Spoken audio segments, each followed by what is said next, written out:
नमस्कार दोस्तों and welcome back to my channel जहां आपको मिलता है सिर्फ और सिर्फ एंटरटेनमेंट। और आज मैं लाया हूं ब्लड हंट स्ट्रेंज एकेडमी का फर्स्ट इशू। तो यार वीडियो पे नए हो तो वीडियो को लाइक कर देना और चैनल को सब्सक्राइब कर देना। और साथ ही मेरे चैनल पर ज्वाइन बटन स्टार्ट हो गया है तो आप वहां से भी ज्वाइन कर सकते हो। और उसी के साथ अब आप मुझसे व्हाट्सएप पर भी जुड़ सकते हो जिसका लिंक मैं आपको डिस्क्रिप्शन में दे दूंगा।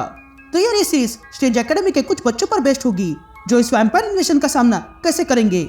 क्योंकि अगर आपने पिछला ब्लड हंट का इशू देखा होगा तो आपको पता होगा कि डॉक्टर स्ट्रेंज का शरीर अब वैम्पायर बन गया है और खुद डॉक्टर स्ट्रेंज एस्ट्रल फॉर्म में है। तो अब आ गई।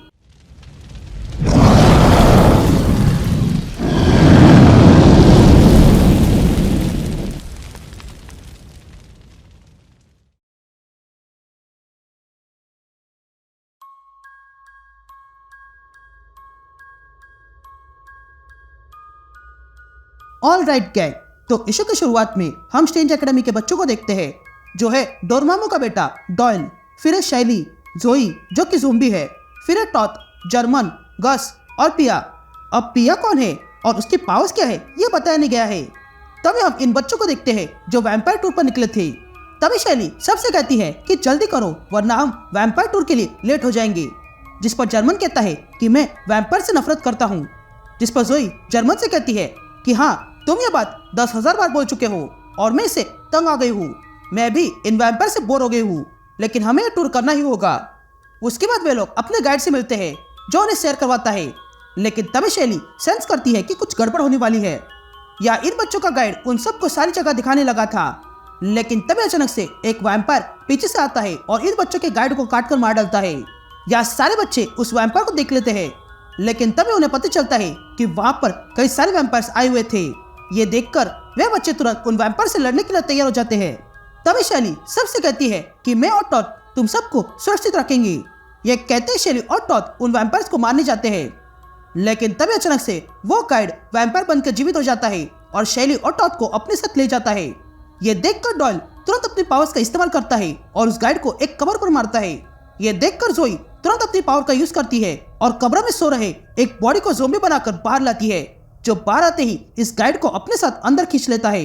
या एक वैम्पायर जर्मन पे अटैक करता है लेकिन जर्मन भयभीत होने के कारण अपनी पावर्स ठीक से यूज नहीं कर पा रहा था। ये देखकर पिया पास में पड़ा हुआ शॉवेल उठाती है और उसे पीछे तोड़ देती है और फिर वही टूटा हुआ शॉवेल से वैम्पायर के सीने में घुसाकर जर्मन को बचाती है।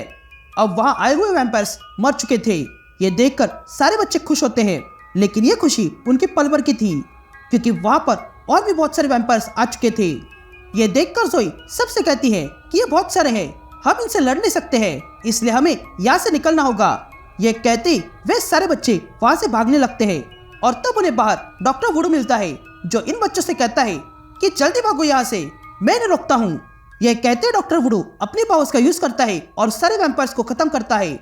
अब सारे वैम्पायर्स मर चुके थे इसलिए डॉक्टर वुडू सारे बच्चों से कहता है देखो बच्चों मुझे और भी काम करना है इसलिए आप सब अपने अपने रूम में चले जाओ सिर्फ पिया को छोड़कर। ये कहते डॉक्टर वुडू पिया को अपने ऑफिस ले जाता है। या सारे बच्चे डॉक्टर वुडू की बात सुनकर विचार करने लगते हैं लेकिन फिर अपने रूम चले जाते हैं। या डॉक्टर वुडू अपने ऑफिस में पिया से पूछता है कि कहो बात क्या है। जिस पर पिया डॉक्टर वुडू से कहती है कि मुझे इसके बारे में कोई आइडिया नहीं है। तभी डॉक्टर वुडू पिया से कहता है कि यहाँ बाहर अंधेरा फैल चुका है और वैम्पायर्स हर जगह हमला कर रहे हैं, यहाँ तक कि हमारे कुछ हीरोज भी इन्हें रोकने पाए। तो अगर तुम कुछ जानती हो तो बता दो। जिस पर पिया कहती है कि मुझे इसके बारे में कुछ पता नहीं है। लेकिन तभी वहां पर डॉक्टर स्ट्रेंज अपनी एस्ट्रल फॉर्म में आ जाता है और डॉक्टर वुडू से कहता है कि ये बच्चे सही कह रही है। ये कहते हैं डॉक्टर स्ट्रेंज पिया को अपने रूम में जाने को कहता है। तभी डॉक्टर स्ट्रेंज को देखकर डॉक्टर वुडू डॉक्टर स्ट्रेंज से पूछता है तुम कहाँ पे हो। जिस पर डॉक्टर स्ट्रेंज कहता है कि हमें बात करनी होगी। या पिया डॉक्टर वुडू के ऑफिस के बाहर आती है और देखती है कि बाहर बाकी के बच्चे चुप के बात सुन रहे थे और तब वो भी पिया को चुप रहकर सुनने को कहते हैं। या अंदर डॉक्टर स्ट्रेंज डॉक्टर वुडू से कहता है कि ये सब ब्लेड के कारण हुआ है, उसने सूरज को ढका है और वैम्पायर्स को लाया। या बाहर सारे बच्चे सुन रहे थे तो वही अंदर डॉक्टर स्ट्रेंज डॉक्टर वुडू से कहता है कि अगर इन वैम्पायर्स को रोकना है तो हमें एक ही रास्ता अपनाना होगा और वो है मोंटेसी फॉर्मूला। ये सुनते ही डॉक्टर वुडू अपनी सीट से खड़ा हो जाता है और डॉक्टर स्ट्रेंज से कहता है क्या ये नहीं हो सकता। जिस पर डॉक्टर स्ट्रेंज वुडू से कहता है कि हमें यही करना होगा और उसके लिए हमें डार्क होल्ड की आवश्यकता होगी। लास्ट टाइम ये डार्क होल्ड वांडा के अंदर था, इसलिए मैंने वांडा को ट्रेस करने का प्रयास किया, लेकिन वो मुझे कहीं पर भी नहीं मिली। पर मुझे डार्क होल्ड का थोड़ा सा अंश मैड्रिपुर के जंगल में मिला। अब कहानी में आगे बढ़ने से पहले अगर आप सोचे होंगे कि ये डार्क होल्ड के साथ क्या हुआ है, तो वेल मेरी बनाई हुई कॉन्टेस्ट ऑफ केओस देख लेना। आपको डार्क होल्ड के साथ क्या हुआ है ये अच्छे से समझ में आ जाएगा। एनीवेज, अब फिर से कहानी पे आते हैं। यहाँ बाहर ये बच्चे सारी बातें सुन रहे थे। तभी जोई कहती है कि डार्क होल्ड किसी तरह की पुरानी किताब है ना, जिस पर जर्मन कहता है कि हाँ ये कोई किताब होगी, इसलिए हमें उस किताब को ढूंढना होगा। यह कहते ही वे सारे बच्चे डॉक्टर वुडू के ऑर्डर्स के अगेंस्ट आकर उस डार्क होल्ड को ढूंढने मैड्रिपुर के जंगल चले जाते हैं। यहाँ मैड्रिपुर के जंगल में आते ही जोई सबसे पूछती है कि क्या हमें इस किताब के लिए पूरा जंगल ढूंढना होगा, जिस पर शैली कहती है कि ये मैड्रिपुर पूरा सिटी से भरा हुआ है और बहुत ही कम जगह जंगल के लिए है, तो हमें ढूंढने में आसानी होगी। ये कहते ही वे बच्चे उस जंगल में डार्क होल्ड को ढूंढने लगते हैं, लेकिन तभी शैली को कुछ दिखा देता है और वो बाकी सबको देखने को कहती है। और तब वे सारे बच्चे देखते हैं कि वहाँ पर जंगल के बीच एक बच्चा बैठा हुआ है।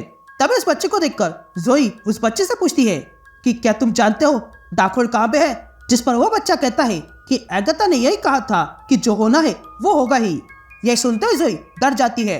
तभी शैली कहती है कि क्या इसने एगाथा का नाम लिया, लेकिन तभी वो बच्चा मुड़ता है और कहता है कि अगर तुम डार्क होल्ड को ढूंढने आए हो तो मैं तुम्हें बता देता हूँ कि मैं ही वो डार्क होल्ड हूँ। ये कहते हम डार्क होल्ड को देखते हैं जो अपनी पावर का यूज करने लगता है। ये देखकर सारे बच्चे डार्क होल्ड पे अटैक करने जाते हैं। तभी शैली पहले डार्क होल्ड पे अटैक करती है, लेकिन डार्क होल्ड बड़े आसानी से शैली को दूर करता है।